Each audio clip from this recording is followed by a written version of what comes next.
Hey everybody, welcome to homerecordingmadeeasy.com and visionrecordingstudios.com, and today's video is going to show you how to take a Pro Tools session and do two different things.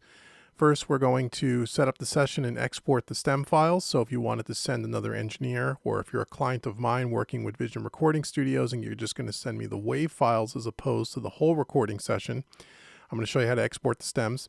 And then secondly, I'm going to show you how to send the entire recording session with the screen before you, the Pro Tools recording session, along with all the audio files associated with it. So this step, this is a multiple step process that is worked very well for me and my clients in the past, and that's what I'm going to show you today. If you're one of my clients watching this, please follow this video step by step. There are other ways to do this, but this seems like it's the easiest way, most consistent way to make sure that your engineer gets the files and everything is no fuss, no muss, and it's just easy to work with, and there's no back and forth trying to correct problems. So if you can follow this, that would be great.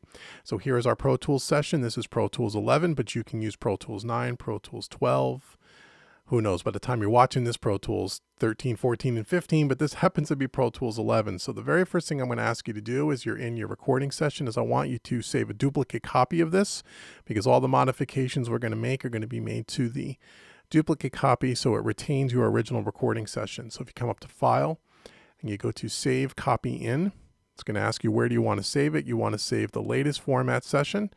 You're going to have WAV files. Make sure your sample rate is correct, 44.1, 24-bit. You want to check off this box of audio files to make sure all the audio files come along with the session file. Click OK. Where do you want to save it? I would tell you put it on your desktop, and I will name the folder. If you can use this this naming scheme, it would just work for me. If you're one of my clients, we're going to use the artist name underscore the song name underscore the BPMs or the tempo of the session. So it'll look something like this.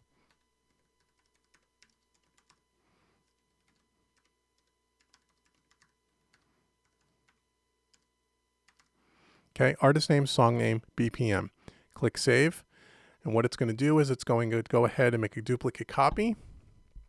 Okay, so now what we're going to do is just make sure you save your session. This is the original one still. We're going to close this session. Now we're going to go out to our desktop and we're going to find the folder, and here it is. And in that folder, you should have the Pro Tools session, which is artist name, song name, whatever your artist and song name is, and the tempo, along with the audio files folder, okay, which is all the audio. So we're going to now open that session. So now we closed your original session and we're opening the duplicate session. Okay. Okay, so here is our duplicate session. You can see that the session is called the artist name, whatever the song name was, and the BPM.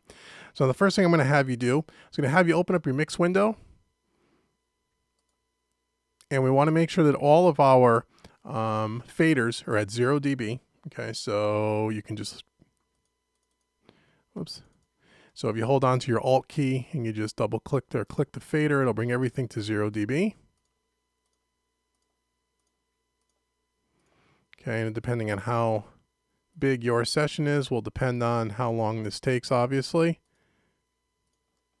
Even if you have some effects channels, you really want to just do the audio. Whoops, the audio tracks. Not so much the effects and the buses, but just follow along. Okay, so now once you have all that, I want to make sure all our panning is to the center, if you would. That would be helpful. So again, hold the same key. Just click on the pan, make sure the pans are all right up the middle. If it's a stereo left-right, that's fine. But all the mono tracks, let's just pan them all to the center here. Just again, to make things easy for our engineer, or for me if I happen to be your engineer. Okay, the next thing we want to do is let's close the mixer window here for a minute, and let's take a look at our tracks. So we want to make sure that all of our tracks are named appropriately. This happens to be because it's one of my sessions, but there's nothing worse than getting a session and having something just named Audio 1, Audio 2, Audio 3, so on and so forth. And when you have 150 tracks in a session, it gets kind of cumbersome. So if you haven't already, go ahead and name all the tracks appropriately: drums, shakers, tambourines, guitars, so on and so forth. Make it so it's simple. Would really appreciate that. Thank you. And now the next thing we want to do is we want to consolidate any tracks. So if I were to zoom out here and let's take this shaker track, for example. So you can see that we have just 3 separate regions here, or events, for the shaker. What we want to do is we want to consolidate the audio so we have one block of audio from the beginning of the session to the end, so things line up properly and we have everything syncing and starting at the very beginning. So all you're going to do is you're just going to go ahead and you're going to highlight all that shaker from the beginning to the very beginning of the session to the very end. Make sure we capture all the audio, and then we're going to go up to edit and we're going to go down to consolidate clip. Okay, click on that, and what that's going to do is make one big block of audio. Okay, so do that for all your tracks. So if we have the tambourine track underneath it, zoom in a little around here, just go ahead, highlight everything from beginning to end. Again, go up to edit, consolidate clip, and that'll give me one block of audio. You want to do that for all of your audio tracks that are all cut up and chopped up, especially something like this lead vocal down here. You can see how much that is. You can, again, highlight it all. Oops. Highlight everything here. Again, edit, consolidate clip. You get the point. One big block of audio. That's what we're looking for. Now, the next thing we want to do is we want to take anything, if you have any MIDI instruments or any MIDI data in your session, if you're a client of mine, and if we spoke about something specifically where we discussed that you were going to leave the VST instrument, the software instrument, along with the MIDI when you send me your Pro Tools session, that's fine. But more times than not, we're going to go ahead and we're going to convert all of the MIDI data to an audio track. And the reason for that is if you're using a specific virtual instrument that I don't have, if you send me the session with all the MIDI data, unless I have that exact plugin, you're not going to get the sounds that you're looking for or what you created. So for example, on this drum track, this is a MIDI drum track used with SSD4, Stephen Slate. If I sent this off to somebody as MIDI data with the Stephen Slate plugin there, and that person did not have the Stephen Slate drums, the SSD4, let's say they only had, I don't know, Easy Drummer, the sounds are completely different. Or if they don't have a VST software plugin for drums, they won't be able to hear the drums. So we want to convert that to audio, and this goes the same whether it's MIDI for bass or for guitars or for keyboards or strings. Whatever MIDI data you have, we're going to convert that to audio. Okay, so the first thing we're going to do is we're going to create an audio track here underneath our drum track. So we'll highlight our drum track. You could do the shortcut Command-Shift-N, or you can go up to track, and we're going to go to new. And when this is a stereo drum track, so we're going to create stereo. We're going to make sure it says audio track, make sure it's in samples, hit create, and here it is here. Okay, we can rename this, so we can call this drum print.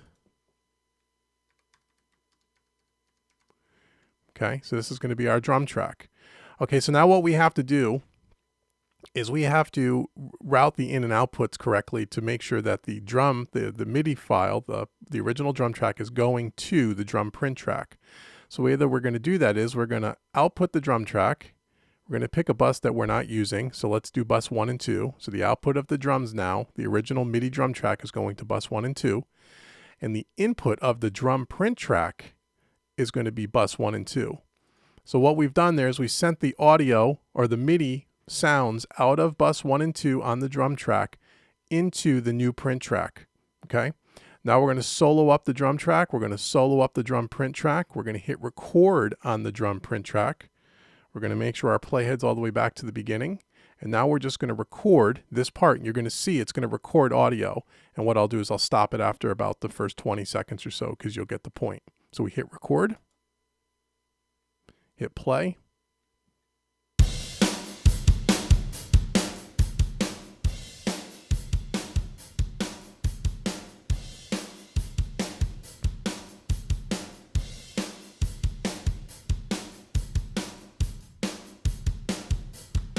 Okay, and now you have an audio track of the drums. Now, if you're getting lots of clipping like we were getting here, and this happens a lot with drums, maybe what you want to do is turn down the volume a little bit. We had you set the volume all the way to 0 dB.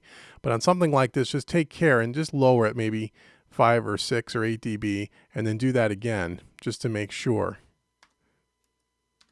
that we don't have any clipping. So we'll just try that again. We got it in record. Let's hit record. Let's hit play.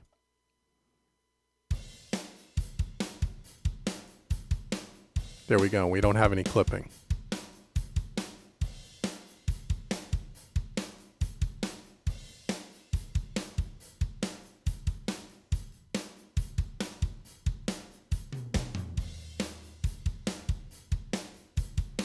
Okay, so there you go. So that's how you record the MIDI to audio. Now what you can do is now you can unclick record, unclick the solo, and now what you can do is you can remove this instrument track altogether, because I'm not going to need this because I'm going to have the audio. Remember, this is a duplicate copy of the session. It's not your original session.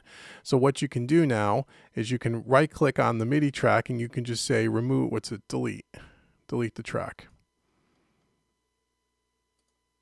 Okay, so now all we have is the audio track, and obviously I didn't record the whole song in this example, but you get the points. Now I don't have the MIDI instrument anymore, and if I listen back, I'll solo this up, and you can hear the audio.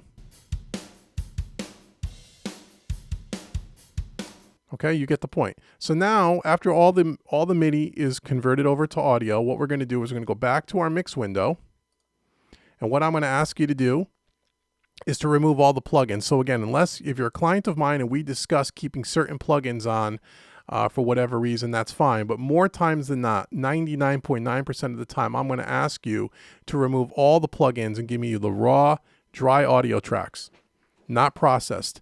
Again, if there was a specific, let's say, MIDI instrument that you converted to audio and you had a reverb on it that you really wanted to keep, then you would, when you record the MIDI to audio, you would leave the reverb on it, would record the reverb onto the audio track. Outside of that example, we want to take rid of all the plugins. So you're just going to go through every one of these and you're just going to no insert, any of the sends. You want to take any of the sends off, any of the sends, any of the inserts, pull all the plugins off. I believe there's a shortcut for this if you hold down, highlight some tracks and hold down. I believe it's Option. Let's see here. I haven't done this in a while. Let's see. Yep, there you go. Highlight the tracks, hold down your Alt key, and then click no insert, and it'll pull it off of all of the tracks. So again, hold down, no insert, and it'll pull them all off. Okay, so I'm not going to take you through that. You get the point. Take all the plugins off all the tracks and give me everything the raw and dry. Okay, so now you can close that. So once you've done that, now you can go ahead and let's zoom back out again. Okay, now at this point, if you were just going to send me the WAV files and not send me the whole recording session, we're going to export these as stems. So what we're going to do is open up our clip bin, do that in the bottom right hand corner. If you're a Pro Tools user, you know what a clip bin is. You're going to go ahead and you're going to select all of the files in your session, in your screen here. You can select everything here and it's going to highlight everything in the clip bin, right? And now you're going to click on the triangle and you're going to export as files, okay? Or Shift Command K if you're using a Mac. And this is going to take all those audio files and export them as WAV files. So let's do that now. It's going to ask us what type of file. It's a WAV file. We want to click interleaved here, not multiple mono. Again, the bit depth, make sure that's correct. Replacing with new file. That's what we want to do. Okay, my mistake. Choose the directory. Where do you want to put it? I forgot to do that. Put it on our desktop. Again, create a new folder.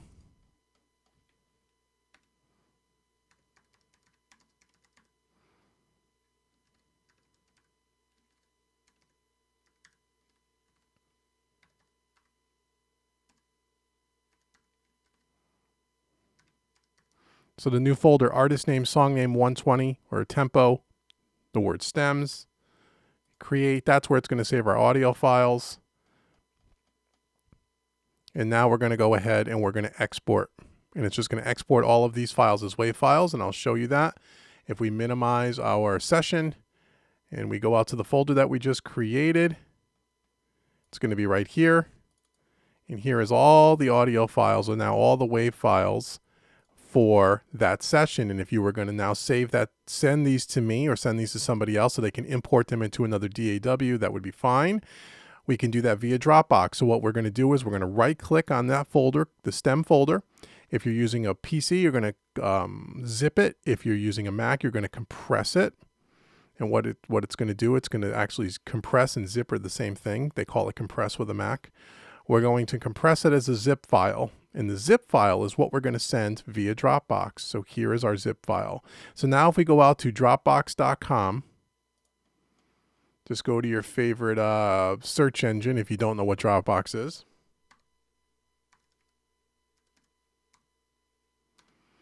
Okay, we're going to go to Dropbox.com. Here's the screen that's going to pop up here. I'm going to log out so you can see what the home screen will look like.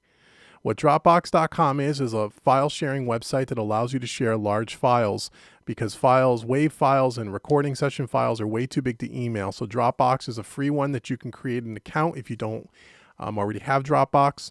There is a paid subscription, but you really don't need that. For the free subscription, you get, I think, up to 5 gigabytes of space, which is plenty to send me a recording session. So you're just going to click on create an account, take you through the steps.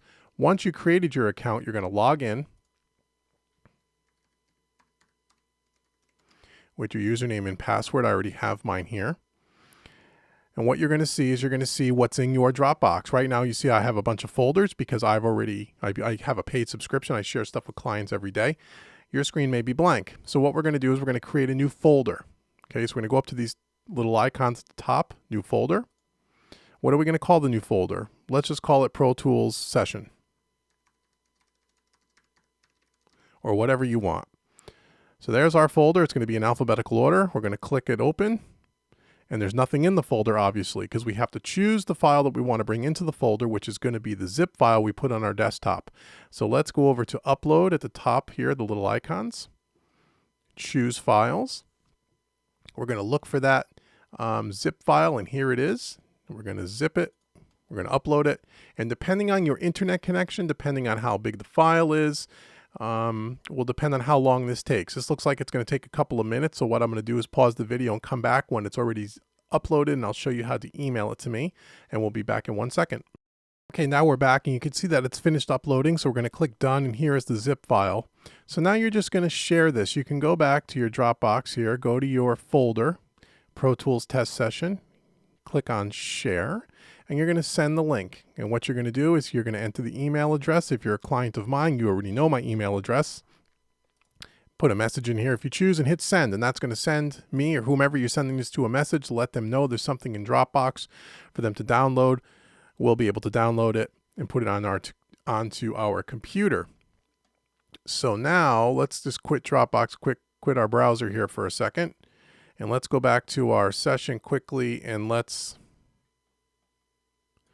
force quit that. And let's go ahead and let's open up our Pro Tools session. And now that we've done that, if you're not sending the whole session, just your WAV files, just your stems, you're done. You can stop the video now. If you want to send the whole Pro Tools session, everything that we've done up to this point is exactly the same. But now what we're going to do is we're going to prepare the rest of the session to send over to Dropbox. There's really only a couple more steps. Now that you have all your audio highlighted here, and you can see they're all highlighted in your clip bin, what we want to do is we want to remove all the unused audio files. So when you're sending the whole session, you're not sending me stuff that is just a bunch of garbage that I'm not going to use. It's going to make the file sizes, or the file size for the whole session, much larger. So with all your audio highlighted in your session and your clip bin, click this little triangle. You're going to go over to select, and you're going to go select unused. And it's going to select in your clip bin all the files that are being unused. Okay. And then we are going to select unused, and we're going to clear. And it's going to ask you to remove the selected clips from this session. You can just click remove to move to the trash if you want to get them to the trash, or you want to permanently delete them. Because this is a duplicate copy and not the original session, I'm going to permanently delete them. Okay. And then it's going to ask you it's going to keep asking you, do you want to, yes, yes, yes, yes. It's going to ask you on every single clip. Okay, now once you've gone through yes, you're going to see all those unused clips are gone. And now all that's left, it's what's on your screen and your edit screen. All those audio files are right here, and that's it. So now once that's done, you can now save this. Now everything has been prepared. You can save this as, again, this is the duplicate. Save it. You can close your session. And again, here is our session, okay, with all of the cleaned up files. And now what we're going to do is we're going to zip this folder, which is what we originally created with the duplicate Pro Tools session file, which has all the duplicate audio files in it. Okay. Now we're going to right click and we're going to zip this one. The first time we just did the stems, right? We just did the WAV files. Now we're doing the whole session. So you're just going to zip this, and now you're going to send this zipped file via Dropbox, just like we did with the stems. So the process is exactly the same as you did with the stems, but I wanted to show you two different ways of doing things. Okay, so now that you have this file, this is the zip file that it contains the Pro Tools recording session file itself, along with all the WAV files, and everything is tidy and clean. MIDI is converted to audio, so on and so forth. So I hope this was helpful. If you're one of my clients, thanks for watching this. For more tips, tricks, concepts, training on home recording, head over to homerecordingeasy.com, or you can head over to visionrecordingstudios.com if you want to learn more about my mixing and mastering service. And until next time, this has been David, and I will talk to you all soon. Take care.